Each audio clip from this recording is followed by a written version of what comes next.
오늘 성경 말씀은 고린도전서 6장 12절에서 20절입니다. 헬라인들은 육체를 천하게 여겼습니다. 인간에게 중요한 것은 영혼이어서 육체는 아무래도 좋다고 생각했습니다. 이에라폴리스 출신의 철학자 에픽테토스는 나는 시체의 얽매인 불쌍한 영혼이다 라고 한탄했습니다. 고대 그리스인들에게 육체는 무덤과 같았습니다. 여기서 상반된 주장이 나왔습니다. 금욕주의와 쾌락주의입니다. 금욕주의자들은 육체의 욕망이나 본능을 억제하기 위해 무슨 일이든지 다 하겠다는 각오로 몸을 학대하였습니다. 반면에 쾌락주의자들은 육체가 어떻게 되든지 상관없이 마음껏 욕망을 충족시켰습니다. 이 중에 고린도의 만연한 분위기는 후자 쪽이었습니다. 고린도인들 사이에는 모든 것이 가하다라는 생각이 지배적이었습니다. 그래서 고린도에서는 매춘도 하나의 관행에 불과했는데 그들은 매춘을 마치 권리처럼 여겼습니다. 거대한 아프로디테 신전에는 여사제가 1000명이 넘었고 이들은 밤마다 도시 전체를 활락가로 만들었습니다. 그러했기에 헬라 세계와 로마 제국에서 가장 찾기 어려운 단어가 있다면 아마도 성결일 것입니다. 당시 사람들이 가장 이해하지 못했던 것 중 하나가 자신들과 다른 그리스도인들의 성적 태도였습니다. 그런데 바울은 고린도 교회의 모습이 교회 밖의 사람들과 다를 바 없이 방종하다는 소식을 들었습니다. 바울은 그런 고린도 사람들의 가치관에 젖은 채로 그리스도인이 될 수 있다고 착각하는 고린도 교회 속 반그리스도인들을 향해 모든 것이 가하나 다 유익한 것이 아니요 모든 것이 내게 가하나 내가 무엇이든지 얽매이지 아니하리라 라고 하였습니다. 우리말 성경에는 얽매이다로 번역되었지만 헬라어 원어의 뜻은 권리나 권세를 행사하다입니다. 그렇기 때문에 이 뜻으로 문맥에 비춰 해석하면 내게 모든 권리가 있지만 나는 그 권리를 다 행사하지 않겠다입니다. 반어적으로 의역한다면 내게 모든 권리가 주어졌다고 해서 내가 그것들을 반드시 다 사용해야 한단 말인가 라는 뜻입니다. 바울은 음란한 헬라 세계에서 순결하게 살아야만 하는 그리스도인들이 어떻게 순결을 지킬 수 있는지는 바로 자발적인 권리 포기임을 역설하였습니다. 그는 진리 안에서 자유로운 자들이 그 자유를 어떻게 사용해야 하는지를 보다 큰 틀에서 설득하고자 하였습니다. 쾌락의 추구가 인간에게 더 많은 자유를 주는 것이 아니라 결국에는 더 큰 굴레가 될 것이라고 경고하였습니다. 음란을 자연스럽게 생각하고 방종을 자유로운 삶의 방식으로 받아들이는 세상에서 진정한 자유란 거기서 벗어나는 것이라는 주장은 놀라운 사고의 전환입니다. 이것은 진리 안에서 진정한 자유를 경험한 사람만이 할 수 있는 말입니다. 인간이 진리 안에서 경험하는 자유란 진리를 추구할 자유이지 진리를 거부할 자유가 아닙니다. 오히려 진리를 거부하는 것이 자유와 상치됩니다.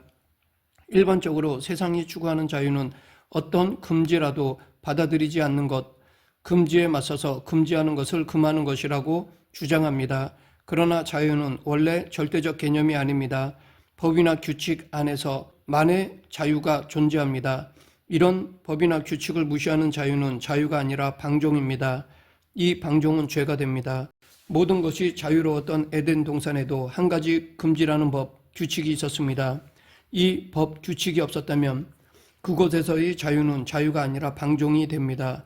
실제로 아담과 하와가 그 법을 어겼는데 그것은 자유가 아니라 방종이었고 이 방종은 죄가 되었습니다.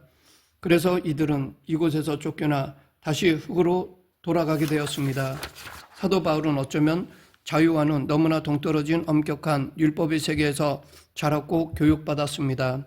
그러했기에 그는 엄격한 율법주의에서 벗어나는 것을 한 번도 생각해 본 적이 없었습니다. 오히려 율법주의적인 삶을 자랑으로 여겼습니다. 그러나 그는 그리스도 안에서 놀라운 자유를 경험하였습니다. 그는 그 자유가 얼마나 강력한지 경험하였습니다.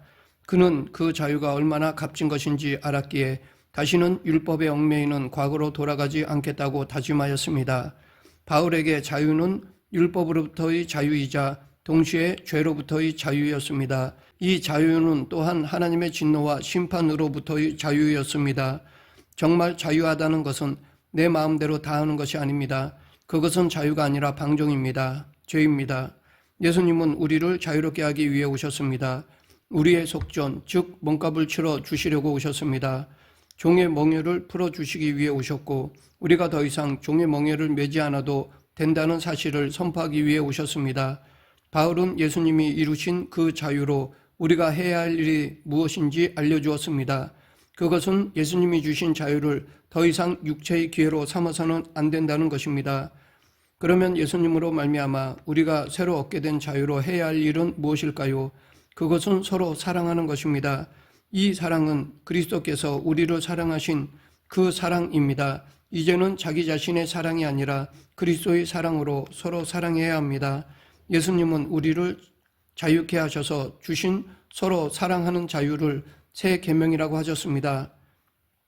새 계명은 우리를 또 다른 무엇인가에 묶는 계명이 아니라 지금까지 묶여있던 것에서 풀어주는 계명입니다. 이 새 계명은 옛 계명을 폐지하는 것이 아니라 완성하는 것입니다. 우리가 계명을 몰라서 지키지 못한 것이 아닙니다. 계명을 지킬 능력이 우리에게 없기 때문에 지키지 못한 것입니다. 예수님은 내 사랑이 아니라 나의 사랑, 내가 너를 사랑하는 사랑, 내가 너에게 부어주는 사랑으로 사랑하지 않으면 너는 아무것도 할 수 없다 라는 사실을 일깨워 주신 것입니다. 우리가 그 사랑을 예수님께 받으려면 예수님 안에 거해야 합니다. 가지가 나무에 붙어 있어야 열매를 맺듯이 우리가 예수님께 붙어 있어야 온전한 사랑을 할 수 있습니다. 예수님은 이 땅에서 하나님 아버지의 사랑으로 사랑하셨고 제자들에게 내 사랑으로 너희도 서로 사랑하라 라고 가르쳐 주셨습니다. 예수님은 당신이 아버지와 하나여서 사랑이 부족하지 않으셨듯이 제자들도 또한 예수님과 하나됨으로써 서로 사랑하는 데 부족함이 없도록 하셨습니다. 이 예수님의 사랑 없이 우리가 하는 일은 하나님의 일이 될 수 없습니다. 왜냐하면 이 사랑을 받지 않은 자가 하는 일은 무슨 일이건 자신에게 부족한 사랑을 채우는 수단이 되기 때문입니다. 또한 인간이 부족한 사랑을 채우기 위해 달려가는 대상은 그것이 무엇이건 우상이 되고 말기 때문입니다. 그리고 그 우상 숭배가 곧 음란입니다. 구약의 선지서 전체를 통해 하나님이 애타게 말씀하시는 요지는 음란으로 뒤덮인 그 모든 우상으로부터 돌이키라는 것입니다. 어떤 우상으로도 우리 내면이 결코 채워줄 수 없다는 사실을 말씀하십니다. 인간이 스스로 만든 우상들은 영적 간음의 놀이개이자 몸의 음란을 위한 가림막에 불과한데도 하나님으로부터 돌아선 자들은 마치 불나방처럼 그것을 향해 달려갑니다. 그러나 그것은 죽음의 길이자 심판을 자청하는 길입니다. 예수님은 사마리아 우물가에서 5 남자를 웅덩이 삼았다가 하나같이 모두 터진 웅덩이라는 사실에 실망하고 다시 6번째 웅덩이에 물을 채우고 있는 여인을 만나셨습니다. 이 사마리아 여인의 목마름은 남자 문제가 아닙니다. 경제적 어려움만도 아닙니다. 생수의 근원을 떠난 탓에 느끼는 목마름입니다. 자기 안에서 솟아오르는 생수를 한 번도 마셔보지 못한 것입니다. 그녀는 남편들이 생수 노릇을 해줄 것이라 기대하며 살았습니다. 고린도 교회 안에서도 이런 일이 발생하였습니다. 거룩한 공동체에 차마 입에 담을 수 없는 일이 벌어졌습니다. 그것은 성도 중에 계모와 관계를 맺고 있는 사람이 있었습니다. 바울은 그런 죄를 범한 자만 반그리스도인이 아니라 이 같은 죄를 묵인하는 교회 전체가 반그리스도적이라고 통렬하게 지적하였습니다. 왜냐하면 그리스도인의 몸은 성령이 거하는 전이기 때문입니다. 그리스도인은 그리스도와 전인격적으로 연결되어 있습니다. 그렇기에 음행을 저지르는 것은 성정을 우상에게 내어주는 것입니다. 즉 그리스도께 속한 몸을 우상에게 팔아넘기는 것입니다. 그러므로 음행은 몸 밖에 있는 죄와 달리 자기 몸에 대한 죄, 그리스도의 성전된 몸에 범하는 죄입니다. 우리는 예수님께서 우리의 영과 육을 함께 구원하셨으며 우리 안에 성령이 내주하시기에 우리 몸이 거룩하다는 사실을 알아야 합니다. 몸은 더 이상 자기만의 것이 아니며 내 마음대로 사용할 수 없다는 것을 자각해야 합니다. 바울은 그리스도인이라면 누구나 자기 몸을 자신의 만족을 위해서가 아니라 그리스도의 영광을 위해서 사용해야 한다고 강조하였습니다. 성경은 하나님을 떠난 것을 죄라고 말합니다. 하나님을 향해야 할 인생이 다른 곳을 향해 걸어가는 것을 죄라고 말합니다. 하나님을 바라봐야 할 시선을 다른 데로 돌리는 것, 하나님을 찬양하라고 주신 입술로 자신이나 다른 대상을 찬양하는 것, 하나님을 경배해야 할 인간이 하나님이 지으신 또 다른 피조물을 숭배하는 것, 그것이 죄의 습성입니다. 결국 내가 하나님같이 되려는 것, 내가 선악을 판단하는 주체가 되려는 것이 죄의 본질입니다. 구약시대에 하나님이 세상을 회복하게 하신 조치는 시내산에 강림하여 십계명을 주신 것입니다. 십계명은 하나님과 인간의 관계, 재정립을 위한 하나님의 대안입니다. 그런데 사람들은 이 계명으로 하나님과의 관계도 회복하지 못했고 인간과 인간 사이의 관계도 온전하게 회복하지 못했습니다.